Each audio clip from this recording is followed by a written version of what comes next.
Well, we are back, and so are the gardeners, and there's lots of noise. And speaking of lots of noise, let's get going. We went from episode 1. We're now going to episode 2 of the brand new Vince McMahon Netflix docuseries that he once cooperated with, and then he didn't, that he once had one PR company for, and then he has a new PR company apparently. But Mr. McMahon, the brand new docuseries, episode 2. Yes, and by the way, if you want to know what we thought about episode 1, if you're not listening to this as a podcast, but rather you're on YouTube, go back and listen to episode 1 first, because we can't recap everything, or else it'll take twice as long, and by the time we get to episode 6, we'll be here for hours. So we have come to the point where that now WrestleMania 1 has taken place, and Vince is getting NBC Saturday night's main event. We're still in that 85, 86-ish time frame. And the episode title for number 2 is Heat. Heat, baby. I love heat. Is there heat? I can feel it. You know that story, don't you, Austin Idol? Austin Idol and Eddie Gilbert? Yes, Eddie Gilbert was booking Continental for David Woods, and he burned Austin Idol with a fireball in, like, wherever they did TV, in Birmingham Dothan. one night, in Dothan one night. And then the next night, he comes into a town like 40 miles away, goes into the babyface locker room, Austin Idol does, with no fucking burn mark on his face, no bandage, no nothing. And immediately the Stooges run over and tell Eddie, hey, goddamn, he's got no fucking scar or bandage or anything. And then Eddie comes in the locker room, and Idol looks up at him, and he licks the end of his finger and he holds it up to the wind, and he says, is there heat? I can feel it. It's not scalding, but it's there. See, that's why it's impossible to stay mad at him over anything ever. He's just funny. Hey, what did you think? Real quick, I'll ask you here at the top. We talked in the review of part 1 about Dave Meltzer did a pretty good job here. Shoemaker always sucks. I swear to God, I wrote again at the top of this. Again, who the fuck is David Shoemaker? He's their in-house guy. That's why he's Well, I there. know, but why do I care? Again, who is this guy? He's Anyway. the Brian Gewirtz to Bill Simmons' nothing. I'm not exactly sure. But the woman, and I forget her name, and she had a book, and I think I have it, but they interviewed her as one of the people to explain things around wrestling, and at one point she explained heat. She did a good job in this. Who is that? I don't remember her name. Unfortunately, I'm giving her a compliment. I don't remember what her name is. Well, this nameless person. She was good though. Like she saw it from a different, or she explained it from a different angle, from like above. And I thought she did a good job. An angle from above. Maybe she's a fucking saint. All right. Well, let's get going with episode 2 because we're going so well so far. All righty. Well, they started talking about the hard road schedule and the injuries and guys getting on painkillers because of the grind and the travel. Yeah, right there I have a problem. That was one of the David Schumacher, whatever the fuck his name is. He doesn't know anything about wrestling. That was one of his comments. After WrestleMania, they really had to buckle up and the road schedule got crazy. Has anyone looked at the schedule from 84 to 85? It was nuts already. It was the same schedule. Yeah, it was the same schedule, just a bunch of shows, nonstop. But, well, they're all over the They're country. just glossing over things for the bigger picture here. But that's where they brought up, Bob Costas mentioned it. There's no union. These guys don't have any medical plan, blah, blah, blah. And so I don't know which is worse, the fact that now people were starting, these poor wrestlers, when these poor wrestlers were making more money than ever made in their life, or 5 years earlier when they were doing practically the same schedule for a quarter of the money or whatever. They didn't care then. But anyway, so Jesse Ventura tries to start a union. And we've talked about this. This has been known, but it wasn't known fully at the time how that Vince found out in time to stop the thing. And that came out in one of the lawsuits, depositions in the early 90s. It came out when Jesse Ventura sued WWE. When he sued for the royalties on, because we were just talking about this a few months ago. Yeah. Jesse, when they signed the first wrestler contracts, there was no royalties even mentioned.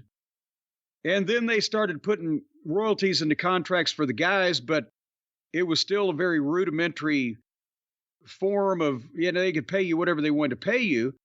But when Jesse had to get out of the ring because of his blood clots or whatever, he discovered when he was doing all this commentary, he became the biggest commentator in the business. When they were selling the home videos, the announcers didn't get a cut. They didn't get any royalties. And Jesse was as big a name as any of the boys at that point. So there was the bone of contention.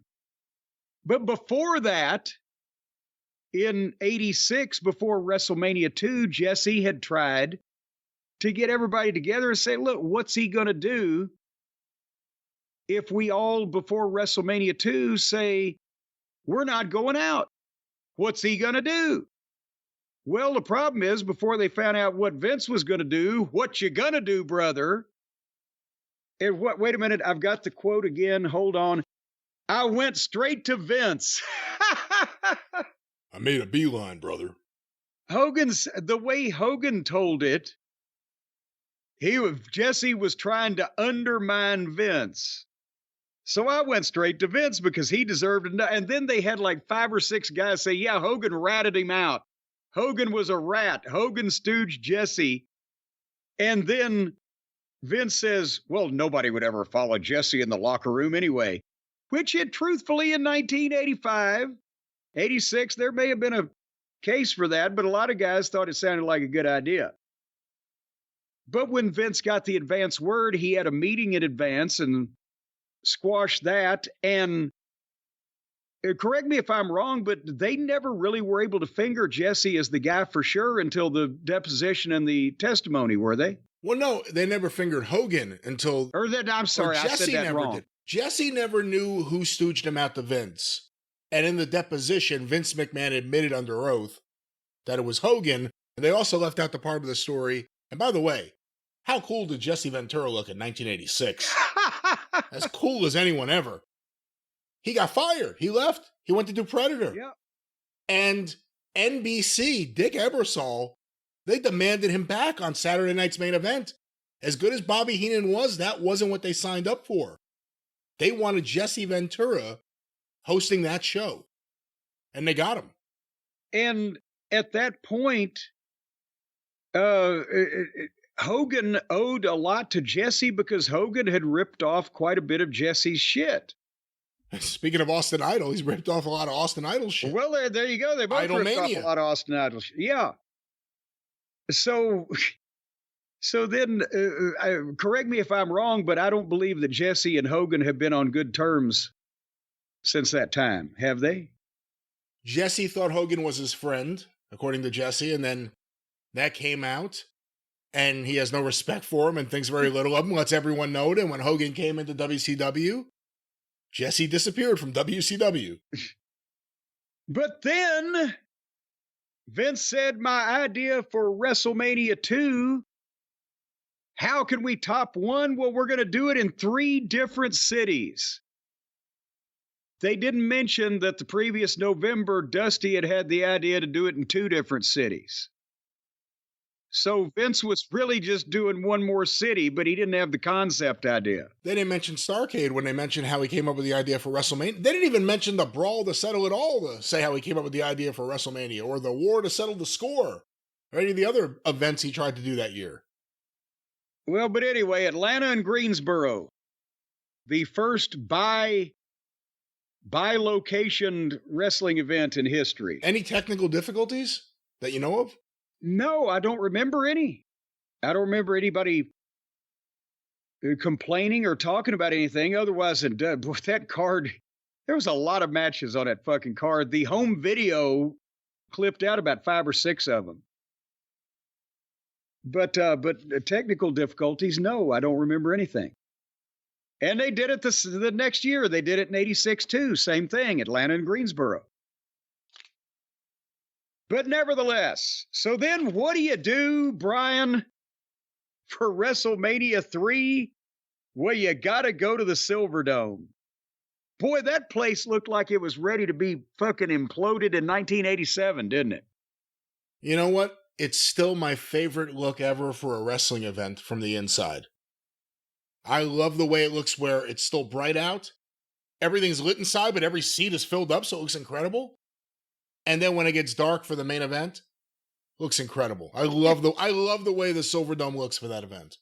But it also looked like you could have taken that thing down with a good ball-peen hammer. Well, it's Michigan. Oh, come on now. The palace at Auburn Hills was a palace. So as they got the introduction in of Aretha Franklin, and actually were very artful with it, where they juxtaposed the video of her singing America the Beautiful with all the craziness that went on the show. But that's how Bruce used to get a rise out of Vince, was imitating him, introducing the Queen of Soul, Aretha Franklin. So they still went with the story. And I know Hogan tells it, but now Vince is telling it, that Andre wouldn't tell anybody whether or not he was going to do the job. And Hulk said, this was a quote, "I didn't know whether I was going to win the match until Andre didn't kick out." And I guess it does make it a more mythical thing and everything, but on a documentary that's supposed to be talking about some serious subjects coming up, to have that bullshit about something that's obviously bullshit, does that hurt him in the long run? I mean, I don't know. Again, we don't know how much Vince actually remembers versus what Vince is being told. They did lie in this, or at least God damn it! I guarantee you, when I had the Night of Legends in Knoxville or Christmas Chaos in OVW, there wasn't nearly as much money on the line. I knew who was going to win my fucking main event before it went to the ring. They also said Vince went to visit Andre on the set of Princess Bride, convinced him to have the back surgery, which he then did, and then wrestled WrestleMania. That's wrong. He didn't have the back surgery. That's right, he had the surgery afterwards. After WrestleMania. That's right. So that's wrong. I mean, and, it's probably my favorite all-time wrestling event. I still love watching it. It still feels like a big event. Everything, the commentary. They didn't have as big as celebrities as they used to, but Bob Uecker and Mary Hart were perfect. Yeah, so the back surgery thing, they got that completely wrong. And then you're not going to promote that event if you don't know who's going to win. Now, were Vince and Andre, could they have been fucking with Hogan and pretending like they didn't know what was going to happen? Yeah, and I've said that before. I can believe that at some point, Andre was ribbing the kid, Hogan. I think Vince may have liked to be in on something like that, just to make a guy sweat a little bit. It would be fun. But no, there was no doubt in Andre's mind or in Vince's mind what was going to happen that day, or elsewise it wouldn't have been happening to begin with. I mean, it's my favorite event ever, but it's just surrounded by bullshit. Like, there's just so much bullshit around it, from the number that they announced that they figured out days beforehand to everything else, but I love it. Well, the quote, it was actually the way they edited this was funny also, because, they had people saying, and Vince was saying, well, Andre'd never been beaten. Andre'd never been body slammed. There were 93,000 people. And then Dave said, well, actually, Andre had been beaten and he'd been slammed about 25 times. And it was really 78,000. And it was entertaining too. But again, nobody else was drawing 78,000 people. So it was great regardless, but just the way that they put that together with the fact checking, I thought was entertaining. Plus the impact it had, just the visual of it. Like, that was when Bill Watts knew it was over. Yeah. When he saw that, because who's going to compete with that? Well, and also you had, serendipitously, you had the biggest attraction of the previous era in the business versus the biggest attraction of the current era. And you don't often get a chance to pull that off. And then the extra, bonus of Andre being so near the end of his career, and they knew it, that they didn't mind just beating him flat, leg drop 1, 2, 3. And who had ever seen that happen before? Nobody ever. So it was all right there, ready to be made. Yeah, it's funny now that I think about it. No mention of, even it was after WrestleMania 3, no mention of the $1 Million Man, which everyone always says was the gimmick that Vince based on how he would book himself. Well, yeah, no, it wasn't even based on how he would book himself. It was just based on him, just himself going to the bathroom. Well, if DiBiase was asked to take a shit, how would Vince do it? Where would he do it? Well, now come on now. We didn't know any of that then. It's episode 6.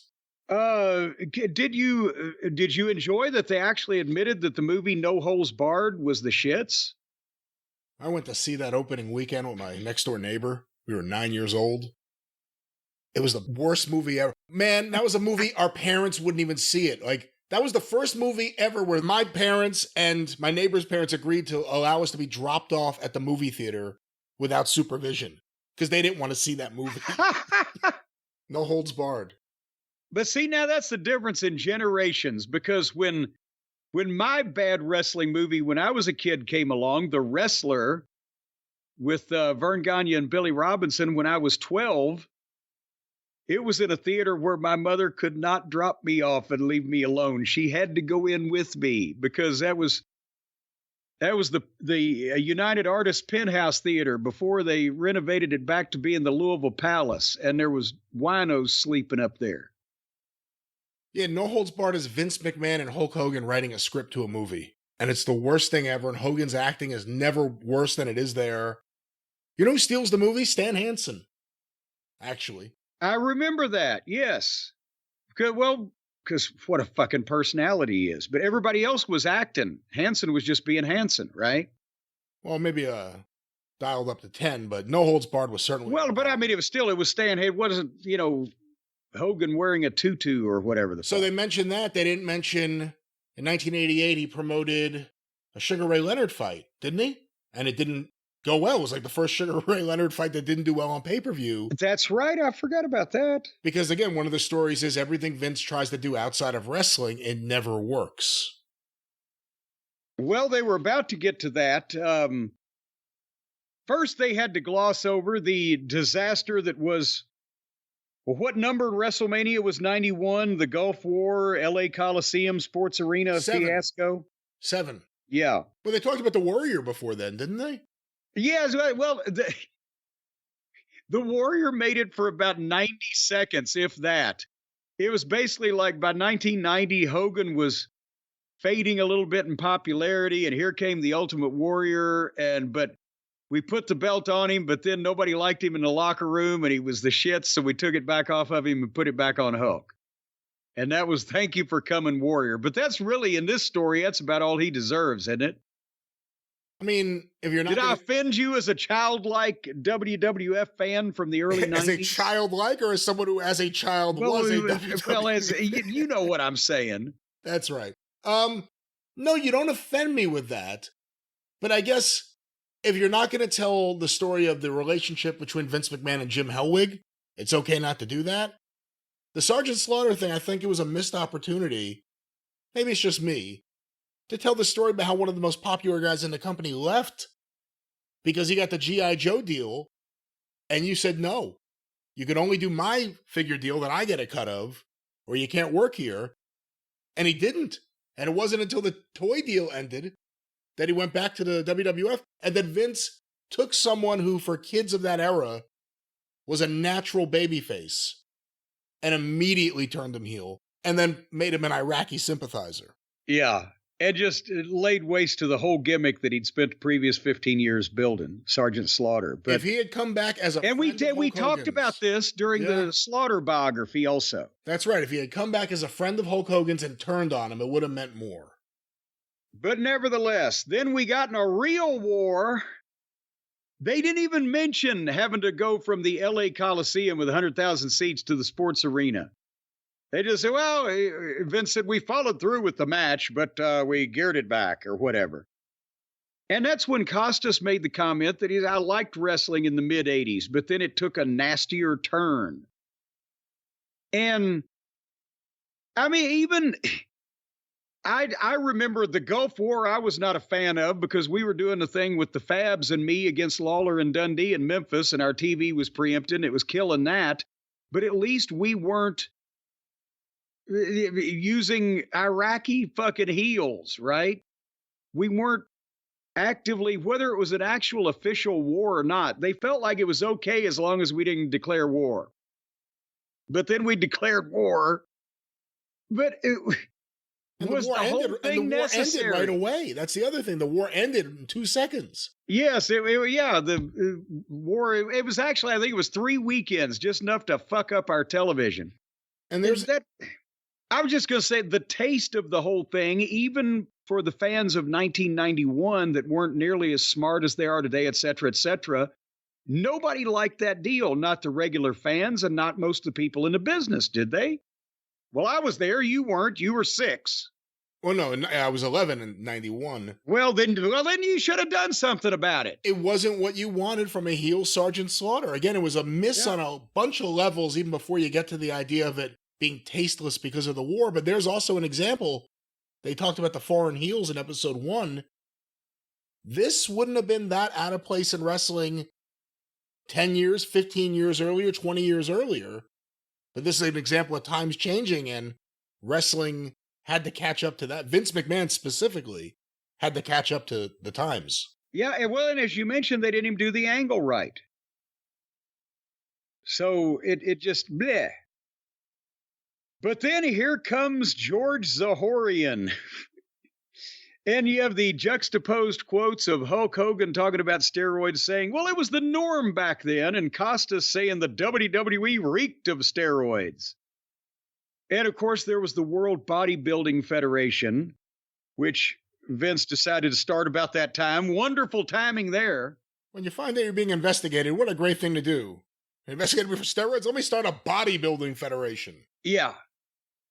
Well, and remember, we had, even down south, known something about this because that was the Luger deal, right? The way that he got Luger away from TBS. Luger had the wreck, the accident, had a plate put in his forearm, was unable to wrestle.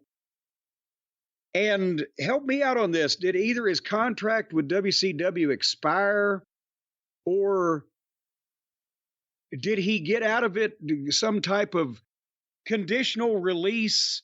But he told him he wasn't going to go wrestle. He was going to do the World Bodybuilding Federation. And that's how Vince signed him for the first year to work for the World Bodybuilding Federation. Right, and they actually debuted him on WrestleMania 8. They do a live remote where all of a sudden, in the middle of the pay-per-view, Monsoon and Bobby Heenan are interviewing Lex Luger sitting at home on the couch. And I remember because he calls Monsoon Fat Boy, and Monsoon reacts to that. Him and Cameo Newer were the host of Body Wars? Body Stars. Body Stars, that's what Body Wars. Body Stars on USA Network. USA gave them another show. For bodybuilding. And it was unwatchable. Of course, because it was bodybuilding. It was trying to insert the Vince McMahon brand of entertainment into bodybuilding. This wasn't your mom and dad's pumping iron. This was a whole different animal. You saw some of it, the dancing and the girls and the whatever the hell was going on. And plus, weren't they bragging that they were bragging in some way? I can't remember what the phrase was, but a drug test free or bodybuilding the way it's supposed to be with drugs somehow. They were alluding to. Well, they actually didn't even tell the whole story. Because remember, they stole all these guys from the Weeders. Like Vince McMahon went to whatever the bodybuilding convention and like announced that he was going to do this and started. And by the way, now hold on, you got to pause. We're not talking about gardeners, kids. Joe and Ben. I didn't even think of that. Joe and Ben Weider, Weider, were the big head honchos for decades in bodybuilding and fitness magazines and barbell equipment, all that stuff. They stole these guys from the Weeders. Yeah, and they announced they're going to do this big thing, and they sign Lou Ferrigno, which is a big get. I mean, that's one of the big gets in bodybuilding, you would think. And when Vince announced all of a sudden that they're going to be steroid testing, you never saw Ferrigno ever again. That was the last time Lou Ferrigno was aligned with the WBF. That's right, because at first there was going to be no testing, but then the steroid and the Zahorian shit hit at the same time. And then Vince said, well, there's going to be testing. And then several people, I think Ferrigno and some other lesser lights, were never seen again. But anyway, so then Hogan lied on Arsenio Hall. And then they started backtracking a little bit with the scandals. Because then they go back to mention the Snuka incident, which was kind of glossed over.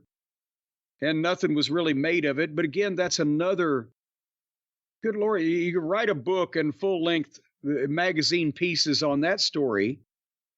And again, it was kept around for over 2 years after that. Yes, which we've covered in great detail to make up for the fact that they didn't cover it in any detail.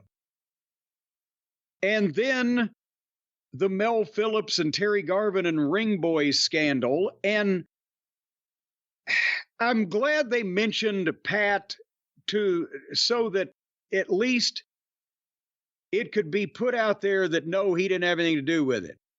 Even though that some people aren't going to believe that.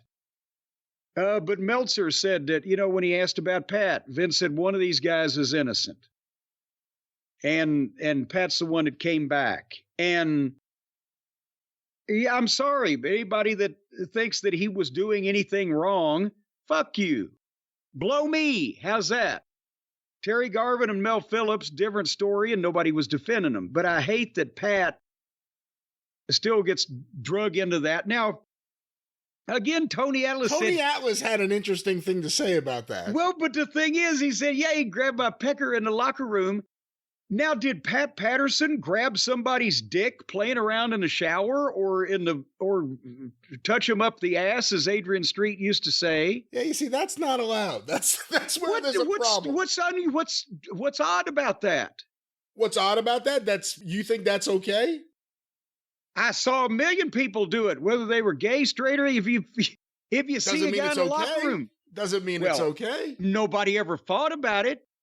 You see a guy in the locker room bending over trying to get something in his bag, run up and run your fucking thumb up his ass. It's whatever the fuck. Or it was joking. It wasn't in a serious fashion. Would Pat or anybody else grab somebody's ass or dick or whatever in the locker room or in front? But hey. There's nothing unusual about that. I don't recall anybody ever being offended. There's plenty unusual about that. That's completely not normal behavior. Well, then somebody should have said something about 50 or 60 years ago before everybody was doing it. Everybody was doing it? I'm not every single person, but whether you were gay or not didn't have anything to do with it. Whether you're gay or not doesn't mean it's not some sort of sexual battery. If you got somebody tied up in a hold in the ring and they didn't have a free hand to do anything about it, and you're fucking taking your middle finger and thumping their balls, and they're going, oh shit. Or checking somebody's oil. That's happened. It wasn't like anybody was trying to make anybody mad. Again, none of these things are appropriate.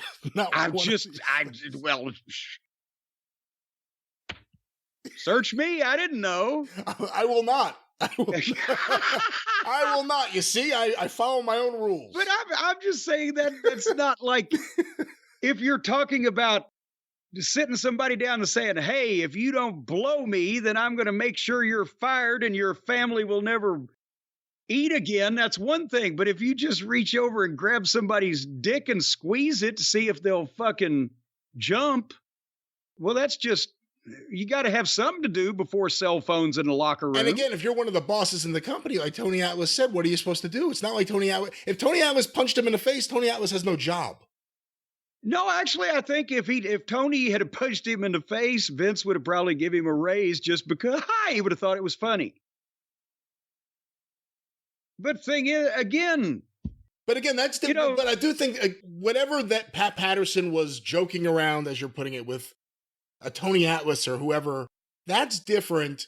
Tony was from a small town. That's different and he hadn't been out much back in those days. But that's different than Mel Phillips preying on teenagers. Well, yes. And And again, there's a whole lot of difference between exerting your authority over somebody for their job and or exerting any kind of authority over a teenage boy and just the fucking guys grabbing each other's dicks in a locker room to fucking squeeze the head and see if somebody will fucking get mad or whatever.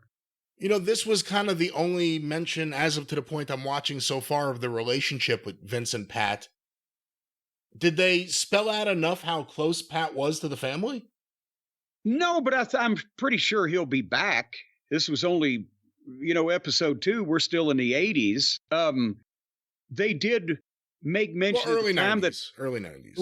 Well, no, we were, okay, early 90s. I'm sorry. But the point is, Pat they did mention he was a wrestling savant and, the finishes and the concepts and everything. And everybody wanted to know what he thought and everybody respected him. And everybody would ask, if they need a finish. The Southern version was you need a finish, call Eddie Graham. The Northern version, you need a finish, call Pat Patterson. So they got to say that at least. But again, if people don't have a goddamn half-ass sense of humor, fucking running around the locker room trying to call themselves professional wrestlers, and they get their dick yanked every once in a while, and they fucking think they flatter themselves into thinking somebody's hitting on them. What the fuck? Nah, I'm sorry. I'm on the other side of that. Anyone who's running around yanking on people's dicks needs to be dragged out of the locker room and told, don't act like this. First of all, you're going to get the company in trouble. Because again, how would that have ever in the day? How would that have ever gotten the company in trouble? In the day,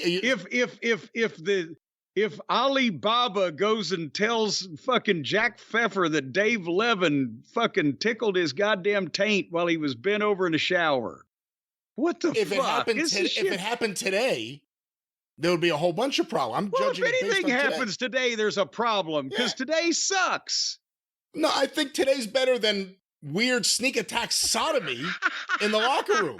I'll take that over that any day of the week.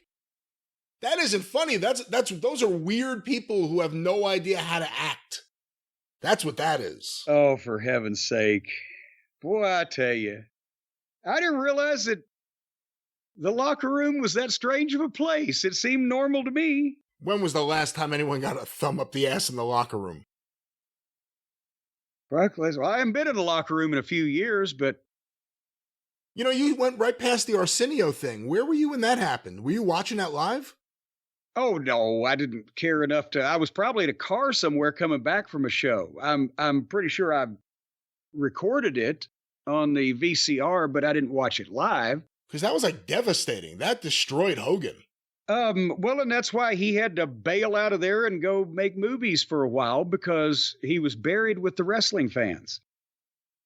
And all of that started coming out at the same time because the Donahue show and the Geraldo show, it was Mel Phillips and Ring Boys. It was George Zaharian and steroids. It was Hulk Hogan and steroids. It was and Rita Chatterton, which was in this episode also, that it came out at that exact point in time. And they played the footage of her telling the story, saying, if you want your $500,000 contract, you're going to have to satisfy my needs or whatever. And then immediately Vince says, well, it was a consensual, after she's told this horrible story and she's crying on the talk show. Well, what Vince said was kind of weird. They broke it up into two parts because then he said, even if there was a rape, the statute of limitations is up. Well, yeah. He said, first he said it was consensual. Then he said, but the statute of limitations has long since run out.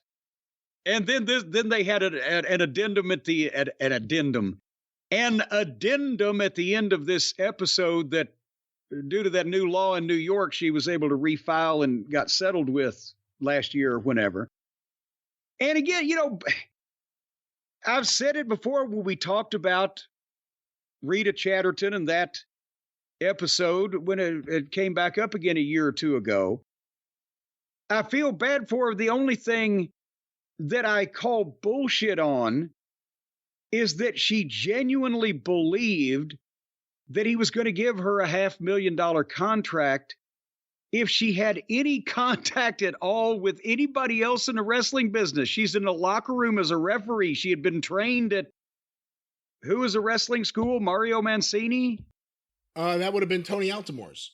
Tony, but the point is, nobody had a $500,000 a year guaranteed contract at that point in time. That's the thing. There weren't really guaranteed contracts, and maybe a Hulk Hogan had a guaranteed contract, a minimum guarantee or something, but the referees were setting up the rings. Yeah, well, I mean, if she'd have gone to any of the top guys, if she Greg the Hammer Valentine, hey, Greg, do you have a $500,000 a year guaranteed contract? He said, what are you, high?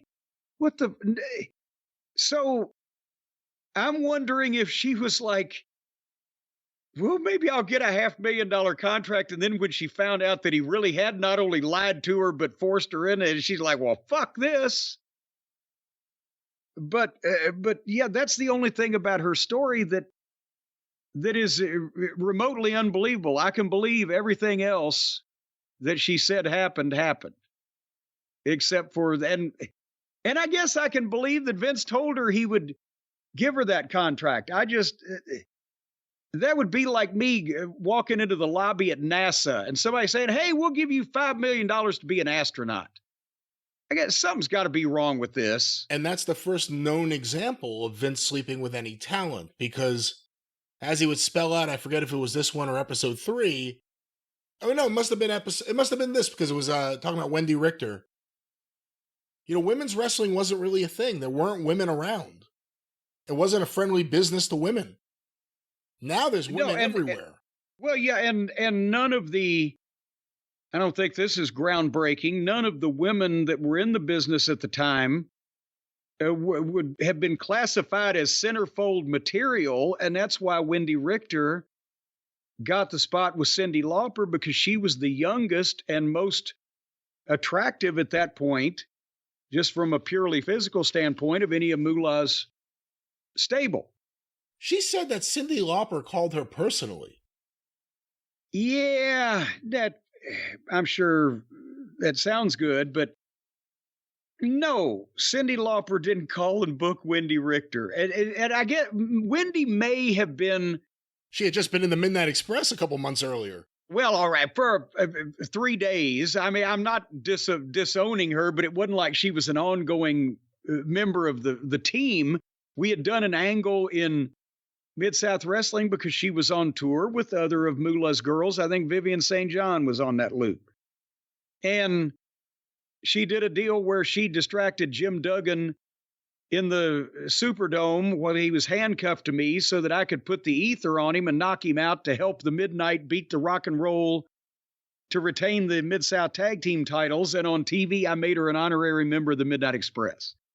However, more pertinent to this story, Vince would have been the one to, or Pat, or whoever was making phone. Bruce wasn't even there then. He wasn't even there. Whoever was in the booking office, yeah. George Scott, as a matter of fact, because Pat was still wrestling some and transitioning to announcing, right? Well, that's the one thing that people have to remember. Pat was close with Vince, you know, relatively so, because they've been doing commentary for years and he had been a confidant of Vince's, but he wasn't the number 2 guy to Vince right away. There was Jim Barnett, but there was George Scott. And Pat really wasn't, you know, it wasn't until like, what, 87, 88, where Pat really became probably the booker. And I would say 86, 87-ish, thereabouts. And remember also, Monsoon was more important in the company than Pat was at that period of time. But it just Pat's, besides his personality, and everybody loved him, he'd get along with everybody, his knowledge of wrestling from working for Shire and Graham and Gagne and every fucking body. And he was just a genius. So could Vince come up with finishes? No, not save his fucking life. Hold a gun to him. He'd just say, shoot me. He could come up with a spot, an idea, a concept. Wow, wouldn't it be the moment where the Undertaker sits up and is run over by a tractor or whatever, but he couldn't get you there or get you out of it. But anyway, That's the thing with We were talking about there were no women around, so there's There were the no first women example around. of Vince doing anything with, because we hear that there were other talent involved with talent. now what? That was the first example of Vince sleeping with someone who was WWE talent. Yes, but there was other talent involved with talent, but not. No, we've heard that Vince had relationships or, liaisons with other. Oh, in the ensuing years since Yeah. then is what you're talking. Yeah, okay, now I've got you. Now I got you. I mean, there's no rumors about him and Chief J Strongbow or nothing. No, well, now, hey, there's another time Strongbow may want to check your oil when you're. But so then that's where the whole steroid indictment comes down, where he's not indicted because he's been accused of rape. He's indicted for selling wrestlers steroids. And he blames it on Phil Mushnick. What do you think of that? Well, I think a lot of it probably because that fucking guy, and again, I don't care what Mushnick's personal problem was with Vince, but when you're knocking the whole business and when you're trying to tear the whole business down, and when you're being a dick doing it, fuck you. And still fuck Phil Mushnick. I'm disheartened to see that he's still breathing. But at the same time, we've talked about this before. We've gone over the steroid trials and the whole 9 yards. The government had a rotten case. They did. They didn't have a good case, and they didn't win the case because they didn't have a good case for Vince being a steroid distributor. And we pointed out the weaknesses in that. In Long Island. They said that it happened at the Nassau Coliseum on a certain day that there was no WWE event. Yeah. They didn't even get that right. And that's the thing.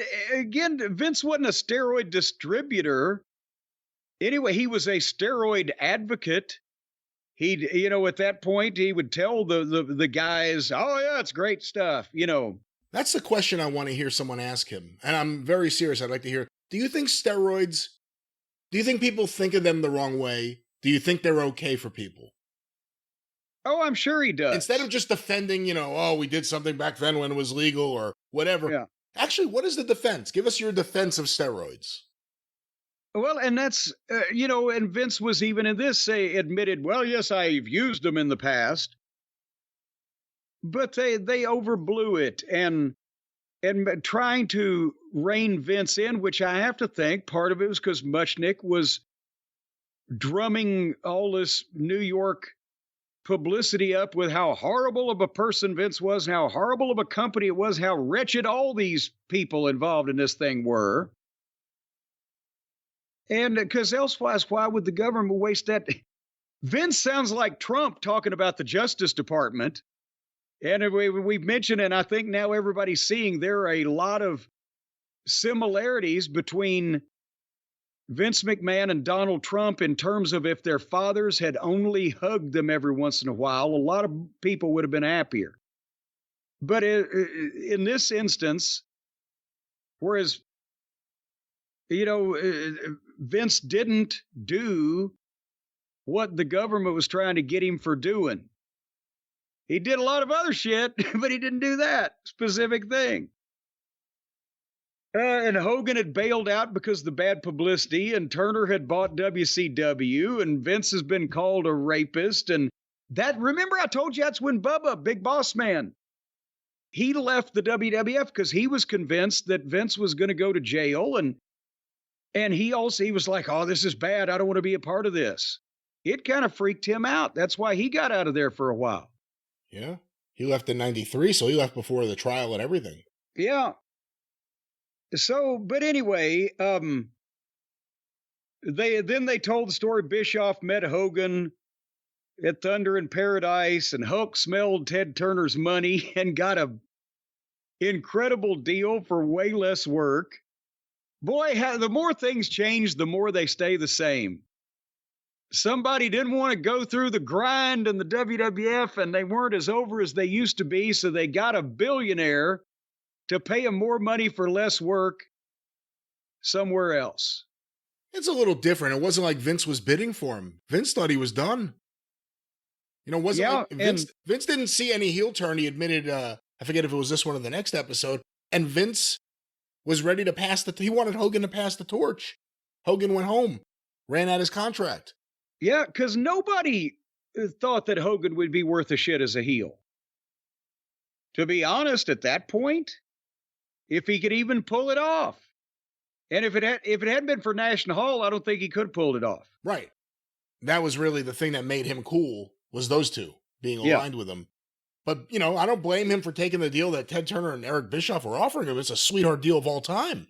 Well, remember, we heard at the time that every time they sold a Hulk Hogan t-shirt in WCW, they lost money. By the time they paid for the shirt and paid for the people to sell the shirt and paid for the shirt to be transported to the arenas and then paid Hogan the cut, they lost money every time they sold a shirt of his. I said they should have set his merchandise stand up in the shitter. I mean, that was another story we heard, that WCW was selling figures, and no matter who you bought, when you scanned it, it would say Hulk Hogan. Yeah, yes. And then he would get a cut, but Vince was never going to allow him. Vince was never going to give him a cut of the pay-per-views. Like, not like, here's what I pay you for the pay-per-view, but literally, you're entitled to this % of the pay-per-view. Yeah. And it worked out. I mean, it worked out for WCW. That's not the cause of their downfalls, the Hulk Hogan contract.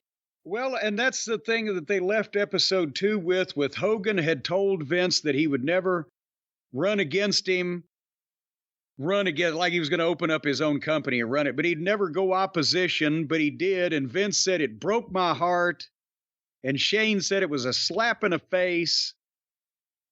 And then the teaser to the next episode is that Hogan was supposed to be the star witness in the steroid trial for the government and testify against Vince. And he had said, or else he had been told that, and again, this is Hogan. And they told him, well, you're going to go to jail for 17 years if you don't testify against Vince. For what? For what? Exactly. For what? For people been convicted of murder. Don't go to fucking. He was never on trial. And they didn't have anything. Are they going to arrest Hulk Hogan for steroid possession? Is that going to be 17 years? They can't even put Vince away. So anyway, Hulk's last line is, I was given immunity and then I knew what I would say. And then they dangle that in front of you until episode 3 starts out. But remember the original steroid trial for Zahorian, not for Vince, for Zahorian. A ton of wrestlers had to testify. Roddy Piper and I think maybe Brian Blair, just all sorts of different people. Hogan, with Jerry McDivitt as his attorney, got out of testifying because they argued that it would violate some kind of patient confidentiality due to other treatments he was getting from Zahorian. And it worked. Yeah, which also was, specious at best, but he had been given special treatment, Hogan had, in that case, because since he was such a bigger level of celebrity at the time, that they were able to argue that if he was brought in and had to testify like other people and this and that it would be an undue burden on his reputation or all this other. So they were trying everything they could to get him as far away from that thing as possible. Well, anyway. Episode 2, we are on a roll. We will continue with episode 3 shortly. But any closing thoughts on episode 2 and the story so far as it's being told? Again, I wish there'd been more discussion, dissertation, and dissection about the childhood and the people that he was around in his first 12 years and what they were all about. And some type of, a little bit, like I said, I guess there is no first person, people that can tell the story anymore. And otherwise, I think there needs to be, I'm not saying all the boys are lying. Tony Atlas tell you the fucking truth, but the problem is a lot of the boys never understood the business when they were in it. And or they, there's this, you would be surprised what level of superstars in wrestling would still subscribe to Tommy Rich had to blow Jim Barnett. That's why they put the belt on him. And that type of gaga that's not germane to any factual things going on. So sometimes when you get these comments, it leads you down more of a primrose path because a wrestler said it and they ought to know, when in actuality, sometimes they're not any smarter than the marks were. Did I say that right? I believe so, and that sums up episode 2. We'll see what you think, because a lot more of the wrestling talent will be introduced as talking heads in episode 3, 4, 5, and dare I say 6. But let's wrap it up. We'll be back with episode 3, 4, 5, and dare I say 6. Dare say it, dare it, dare it.